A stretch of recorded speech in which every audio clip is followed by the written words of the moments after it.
Welcome back to my channel. आज का हमारा टॉपिक है यूरिनरी ट्रैक इन्फेक्शन।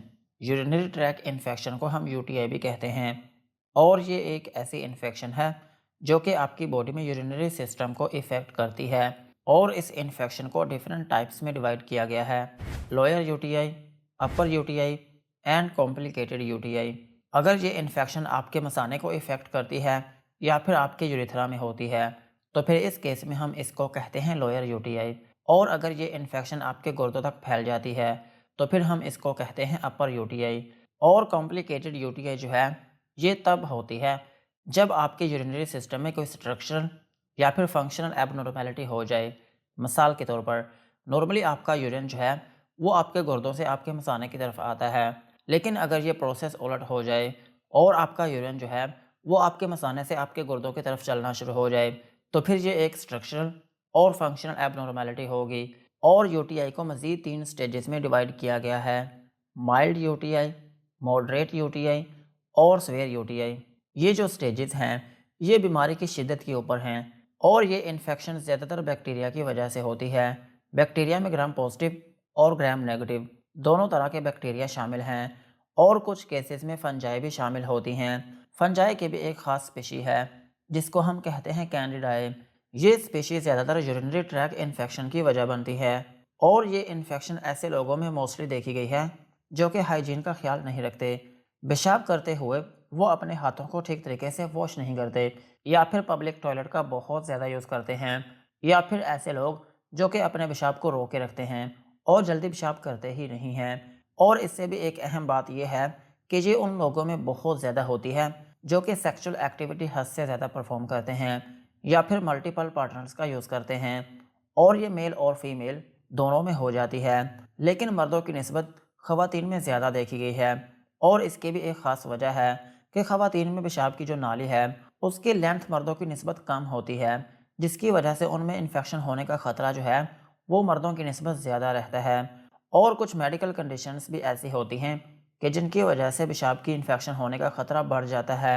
मिसाल के तौर पर अगर किसी शख्स को शुगर हो, या फिर अगर किसी शख्स के गुर्दों में पत्थरी बन गई हो, या फिर कोई ख़तून प्रेग्नेंट हो, या फिर कोई ऐसा शख्स जो कि कुछ ऐसी मेडिसिन खा रहा हो कि जिसकी वजह से उसकी बॉडी का जो इम्यून सिस्टम है वो सप्रेस हो रहा हो, तो फिर ऐसे केसेस में भी बहुत सी इन्फेक्शन जन्म लेती हैं। और अगर ये इन्फेक्शन किसी भी शख्स में होती है तो इसकी पहली अलामत ये होती है कि इंसान को बार बार पेशाब आना शुरू हो जाता है और उसके पेशाब में जलन रहना शुरू हो जाती है। और इसकी एक अहम अलामत ये भी होती है कि पेशेंट को पेशाब करने के बाद भी ऐसा फील होता है कि जैसे उसको पेशाब आया हुआ है। और उसके पेट का जो निचला हिस्सा होता है उसमें दर्द रहना शुरू हो जाती है या फिर उसमें बेचैनी रहना शुरू हो जाती है और उसके पेशाब में से स्मेल आना शुरू हो जाती है। और मर्दों में एक इसकी स्पेशल अलामत ये भी होती है कि जब इंसान सोता है तो उसको रात को सोते हुए कई बार पेशाब करने के लिए उठना पड़ता है और इस तरह से उनकी जो नींद होती है वो बहुत ख़राब रहना शुरू हो जाती है और फिर इस तरह से वो चिड़चिड़ापन का शिकार रहना शुरू हो जाते हैं और उनकी डेली की जो एक्टिविटीज़ होती हैं वो भी ठीक तरीके से परफॉर्म नहीं कर पाते। और ये वो स्टेज होती है कि जहाँ पर आपको डॉक्टर को चेकअप करवाने की ज़रूरत पड़ती है। और यूजुअली जब आप फर्स्ट टाइम डॉक्टर के पास जाते हैं तो वो एक जनरल प्रैक्टिशनर होता है जो कि आपकी हिस्ट्री लेने के बाद आपको इवेल्युएट करता है कि किस तरह से आपकी इन्फेक्शन फैल रही है। और ये वो स्टेज होती है कि जहाँ पर आपको कुछ ख़ास टेस्ट करवाने की ज़रूरत नहीं पड़ती। नॉर्मली आपको मेडिसिन देकर भेज दिया जाता है, लेकिन अगर आपकी इन्फेक्शन फिर भी ठीक नहीं होती तो फिर इस केस में आपके डॉक्टर जो हैं वो आपके कुछ टेस्ट परफॉर्म करवाते हैं, जिनमें पहला टेस्ट आपके यूरिन एनालिसिस का होता है। इसमें आपके पेशाब का कलर देखा जाता है कि आपका पेशाब किस कलर में है और आपके पेशाब के कुछ केमिकल टेस्ट भी किए जाते हैं और माइक्रोस्कोप के ज़रिए भी देखा जाता है कि उसमें कौन से बैक्टीरिया हैं। सो इस तरह से ये एक यूरिन कंप्लीट एग्जामिनेशन टेस्ट होता है जो कि परफॉर्म करने के बाद आपको दोबारा से ट्रीटमेंट दिया जाता है। और ट्रीटमेंट में फर्स्ट लाइन ऑप्शन जो है वो एंटीबायोटिक्स का होता है और एंटीबायोटिक के साथ साथ आपको कुछ ऐसी मेडिसिन भी दी जाती हैं जो कि आपके पेशाब में जलन और पेन को कम करने में भी मदद करें। और ये मेडिसिन आपने 2 से 3 दिन खा ली हो, लेकिन इसके बावजूद आपके अलामात जो हैं वो पहले जैसी हों या फिर पहले से भी ज़्यादा होना शुरू हो गई हों, या फिर जब आपने मेडिसिन स्टार्ट की थी उस टाइम तो आपको कुछ देर के लिए फ़र्क पड़ गया हो, लेकिन उसके बाद आपको दोबारा से इन्फेक्शन हो गई हो, या फिर आपकी अलामात जो हैं वो पहले से भी ज़्यादा होना शुरू हो गई हों। मिसाल के तौर पर पहले तो आपके पेशाब में जलन हो रही थी या फिर आपको बार-बार पेशाब आ रहा था, लेकिन अब की बार आपका जो पेल्विक एरिया है, उसमें आपको दर्द होना शुरू हो गई हो या फिर आपके पेट का जो निचला हिस्सा है, उसमें दर्द होना शुरू हो गई हो या फिर उसमें खिंचाव पड़ता हो या फिर आपको उसमें बेचैनी रहना शुरू हो गई हो और आपको साथ में बुखार रहना शुरू हो गया हो या फिर आपके पेशाब में थोड़ा बहुत ब्लड आना शुरू हो गया हो, तो ये वो स्टेज होती है कि जहाँ पर आपको स्पेशलाइज़्ड ट्रीटमेंट की ज़रूरत पड़ती है। और ये जो स्पेशलाइज़्ड ट्रीटमेंट है, ये यूरोलॉजिस्ट के पास होता है। यहाँ पर आपको यूरोलॉजिस्ट के पास जाना चाहिए और यूरोलॉजिस्ट जो है, वो सबसे पहले हिस्ट्री लेने के बाद आपका फ़िज़िकल एग्ज़ामिनेशन करता है। वो देखता है कि ये इन्फेक्शन किस हद तक फैल चुकी है और कौन-कौन से पार्ट को इफ़ेक्ट कर रही है।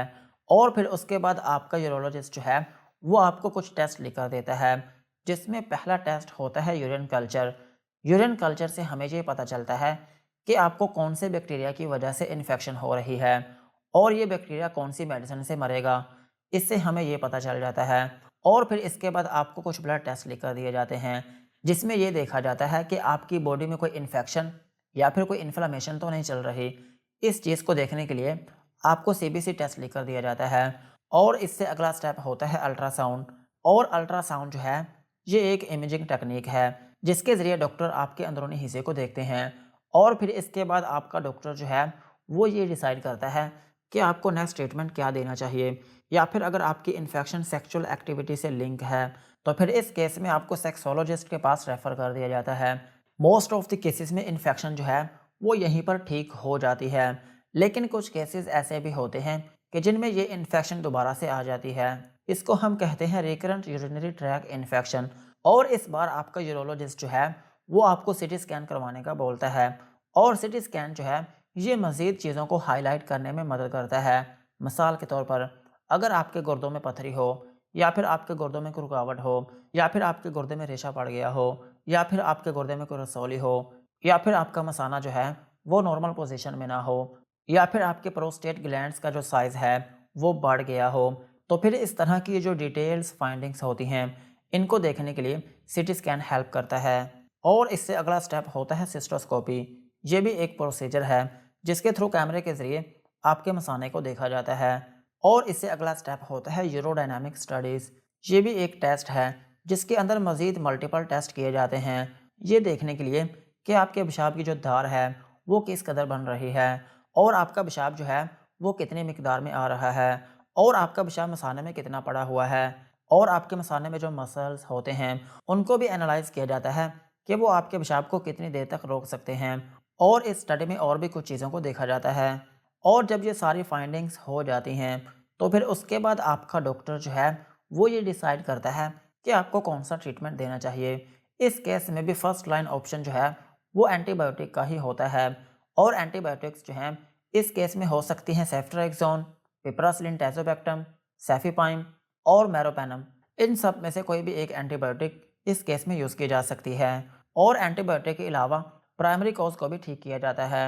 मिसाल के तौर पर अगर ये इन्फेक्शन आपके गुर्दों में पथरी की वजह से हो रही हो, तो फिर उस पथरी को रिमूव किया जाएगा या फिर अगर आपके गुर्दों में जो नालियाँ हैं, वो इतनी कमज़ोर हो गई हों कि वो ठीक से काम ही ना कर पा रही हों, तो फिर इस केस में आपको स्टेंट डाल दिया जाता है। और इससे अगली स्टेज होती है सीवियर और कॉम्प्लिकेटेड यूरिनरी ट्रैक इन्फेक्शन। इसमें ये होता है कि आपके पेशाब में जलन तो होती ही है, लेकिन उसके साथ-साथ आपको हाई ग्रेड फ़ीवर रहना शुरू हो जाता है और ये जो फ़ीवर होता है, ये मुसलसल रहना शुरू हो जाता है और आपके पेट में जो दर्द होती है, वो भी काफ़ी तेज़ रहना शुरू हो जाती है और आपको उल्टी और मतली होना शुरू हो जाती है और आपके यूरिन में काफ़ी ब्लड आना शुरू हो जाता है।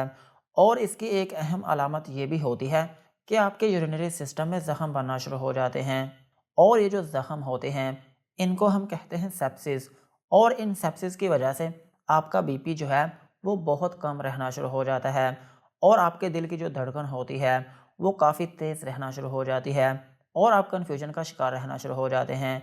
और ये वो स्टेज होती है कि जहाँ पर आपको नेफ्रोलॉजिस्ट के पास जाने की ज़रूरत है और नेफ्रोलॉजिस्ट जो है, वो सबसे पहले आपकी हिस्ट्री लेता है और हिस्ट्री लेने के बाद वो आपकी जितनी भी अलामात होती हैं, उनको ठीक करने की कोशिश करता है और जैसे ही आपकी अलामात थोड़ी नॉर्मल होती हैं, तो फिर उसके बाद वो आपकी मज़ीद इन्वेस्टिगेशन स्टार्ट करता है। लाइक इसमें लेबॉर्ट्री के जितने भी ज़रूरी टेस्ट होंगे वो परफॉर्म करवाए जाते हैं और कुछ आपके ब्लड टेस्ट भी लिए जाते हैं, ये जानने के लिए कि आपकी बॉडी में इन्फेक्शन किस हद तक फैल रही है। और ये टेस्ट होने के बाद आपका सीटी स्कैन देखा जाता है और सीटी स्कैन के बाद अगली स्टेज आती है एमआरआई। ये भी एक इमेजिंग टेक्निक ही है, लेकिन ये ज़्यादा डिटेल में चीज़ें दिखाती है। इससे ये पता चलता है कि आपकी बॉडी के अंदर जो सॉफ्ट टिश्यूज़ हैं वो किस हद तक डैमेज हुए हैं, या फिर उनमें कोई रेशा है, या फिर उनमें इन्फेक्शन फैल चुकी है। तो फिर इस चीज़ को असेस करने के लिए और बहुत ज़्यादा डिटेल देखने के लिए एमआरआई को किया जाता है। और इससे अगला स्टेप होता है बायोप्सी। बायोप्सी जो है ये भी एक टेस्ट है जिसमें आपकी बॉडी के अंदर के जो टिश्यूज़ होते हैं उनका कुछ पार्ट लेकर उसको एनालाइज किया जाता है, ये देखने के लिए कि आपकी बॉडी में जो इन्फेक्शन है ये किस वजह से है, या फिर खुदा न खास्ता पेशेंट के उस हिस्से में कैंसर हो गया हो तो उसको फाइंड आउट करने के लिए बायोप्सी को परफॉर्म किया जाता है। और मर्दों में एक स्पेशल टेस्ट होता है जिसको हम कहते हैं प्रोस्टेट एग्जामिनेशन। और इसमें मर्दों में जो प्रोस्टेट ग्लैंड्स होते हैं उनको बहुत ज़्यादा डिटेल में देखा जाता है। और प्रोस्टेट एग्जामिनेशन जो है ये किसी भी स्टेज पे किया जा सकता है, ये ज़रूरी नहीं कि नेफ्रोलॉजिस्ट इसको परफॉर्म करवाए। और ये जितनी भी सारी फाइंडिंग्स हैं इनको देखते हुए पेशेंट को हॉस्पिटल में दाखिल कर दिया जाता है और दाखिल करने के बाद पेशेंट का एंटीबायोटिक से फौरी इलाज शुरू कर दिया जाता है। और इस दौरान अगर पेशेंट जो है वो जल्दी रिकवरी की तरफ ना आ रहा हो तो फिर इस केस में पेशेंट के कुछ दोबारा से टेस्ट करवाए जाते हैं, ये जानने के लिए कि ये जो एंटीबायोटिक दी जा रही है ये पेशेंट के लिए कितनी इफ़ेक्टिव है। और साथ ही साथ ये भी जान लिया जाता है कि पेशेंट के गुर्दे जो हैं वो किडनी फेलियर की तरफ तो नहीं जा रहे। और ये वो स्टेज होती है कि जहाँ पर पेशेंट को बहुत हाई लेवल के एंटीबायोटिक से ट्रीट किया जाता है। और साथ ही साथ पेशेंट के गुर्दों में जो रेशा होता है, या फिर जो ज़ख्म होते हैं, या फिर जो पल्स होती है उसको एक नीडल या फिर ट्यूब के ज़रिए बाहर निकालना शुरू कर दिया जाता है। और इससे अगली स्टेज होती है एंड स्टेज मैनेजमेंट। इसमें पेशेंट की जो कंडीशन होती है वो बहुत ज़्यादा सीरियस होती है और पेशेंट जो है वो मरने के बहुत करीब होता है। इसमें एक्चुअली होता ये है कि उसके पेशाब की इन्फेक्शन के साथ साथ उसके और भी ऑर्गन इन्वॉल्व हो जाते हैं, जिसको हम कहते हैं मल्टी ऑर्गन इन्वॉल्वमेंट। और ये जो स्टेज होती है इसको इंटेंसिव केयर यूनिट में मैनेज किया जाता है। और इसमें सबसे पहला काम ये होता है कि पेशेंट को ड्रिप्स के ज़रिए थोड़ा स्टेबल किया जाता है। और इसके साथ साथ पेशेंट का ब्लड प्रेशर जो है वो इस स्टेज में काफ़ी लो हो चुका होता है, तो इस केस में कुछ ऐसी मेडिसिन भी दी जाती हैं कि जिससे पेशेंट का ब्लड प्रेशर जो है वो थोड़ा नॉर्मल हो जाए। और इसके साथ साथ पेशेंट की शुगर भी चेक की जाती है। और ये सब करने के बाद पेशेंट का इलाज जो है वो डिफरेंट एंटीबायोटिक्स और एंटीबायोटिक के साथ साथ और भी डिफरेंट टाइप्स की मेडिसिन से स्टार्ट कर दिया जाता है। लेकिन अगर पेशेंट के गुर्दे जो हैं वो काफ़ी फेल हो चुके हैं और वो ठीक तरीके से काम नहीं कर पा रहे तो फिर इस केस में पेशेंट को डायलिसिस पे लगा दिया जाता है। और इससे अगली स्टेज होती है नेफ्रेक्टमी। इस स्टेज में पेशेंट का गुर्दा जो है वो इतना डैमेज हो चुका होता है कि वो गुर्दा ठीक होने के काबिल ही नहीं रहता, या फिर उस गुर्दे की वजह से उसकी पूरी लाइफ को ख़तरा है। तो फिर इस केस में वो गुर्दा उसकी बॉडी से बाहर निकाल दिया जाता है। ये वो सारी स्टेजेस हैं जो कि किसी भी पेशेंट को फेस करना पड़ सकती हैं। इंट्रो से लेकर एंड स्टे तक हमने इस टॉपिक को कवर किया है, लेकिन फिर भी अगर इसमें कोई चीज़ मिसिंग हो गई हो तो आप कमेंट बॉक्स में बता सकते हैं। अगर वीडियो ज़रा सी भी अच्छी लगी हो तो चैनल को सब्सक्राइब करें और बेल आइकन को प्रेस करें।